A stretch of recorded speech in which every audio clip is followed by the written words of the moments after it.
Voilà, donc tout simplement j'aurais dû bivouaquer ici dès le départ, dès hier soir, puisque je me trouve en lisière. Oh putain, ça fait chier.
C'est sur le bitume de la place du Général de Gaulle que les randonneurs s'équipent avant de se mettre en marche.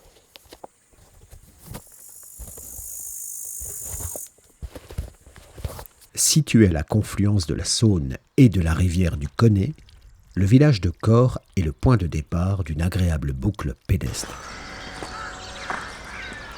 Salut les guerriers.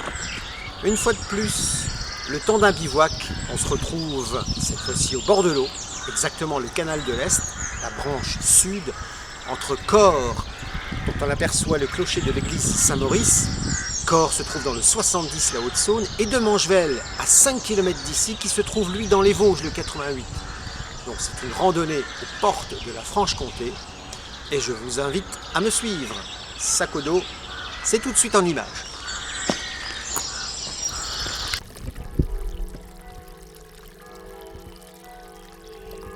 Les randonneurs délaissent alors l'asphalte de la chaussée au profit d'un chemin empierré qui devient rapidement herbeux.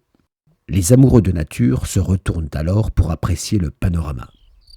Avec son altitude modeste de 383 mètres, le plateau sommital permet aux adeptes de la marche d'allonger enfin le pas. Cette alternance de paysages ouverts, de prairies, de vergers entrecoupés de haies offre des milieux de vie diversifiés pour tout un petit peuple. Du haut de son perchoir à surveiller son vaste domaine d'un hectare, la pie-grièche écorcheur tient son nom de sa technique de chasse. Elle empale ses proies sur les épines d'un roncier en guise de garde-manger.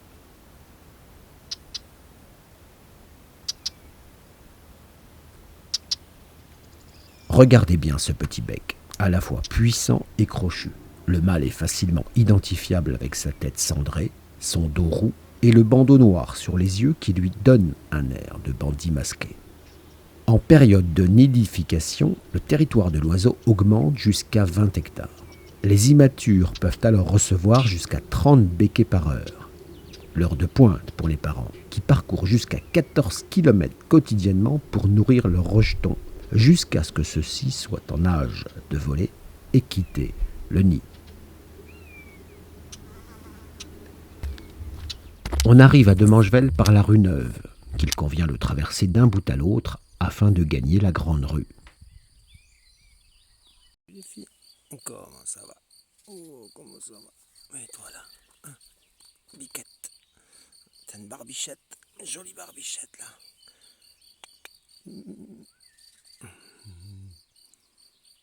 Au centre du village, encore animé de l'esprit des temps anciens et aux chaudes couleurs de vétusté, je me trouve sur le chemin du halage entre de Mangevel et à destination de Cors, dans le 70. Donc actuellement je suis encore dans le 88 dans le département des Vosges. Et là, le long du canal de l'Est, de la branche sud du canal de l'Est, je me dirige vers Corps, porte de la Haute-Saône et porte de la région franc-comtoise.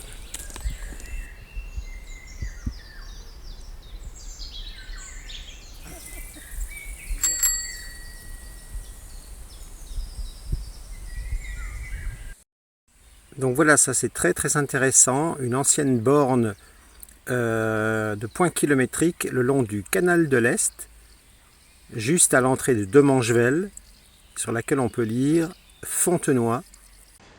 Le réseau fluvial du Nord-Est représente plus de 1000 km de voies navigables, dont le canal des Vosges, anciennement canal de l'Est, branche sud.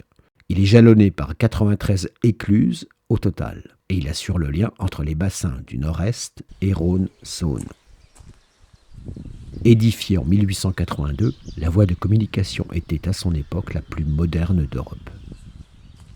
Avec 1000 passages à l'année, les adeptes du tourisme fluvial demeurent les principaux utilisateurs de l'ancienne branche sud du canal de l'Est.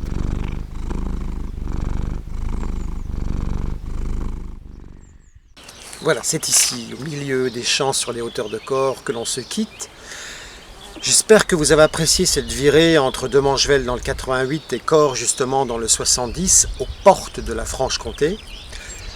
Le temps pour moi d'en finir avec cette vaisselle et on se retrouve très vite pour de nouvelles aventures. D'ici là, on reste curieux car c'est dans notre nature.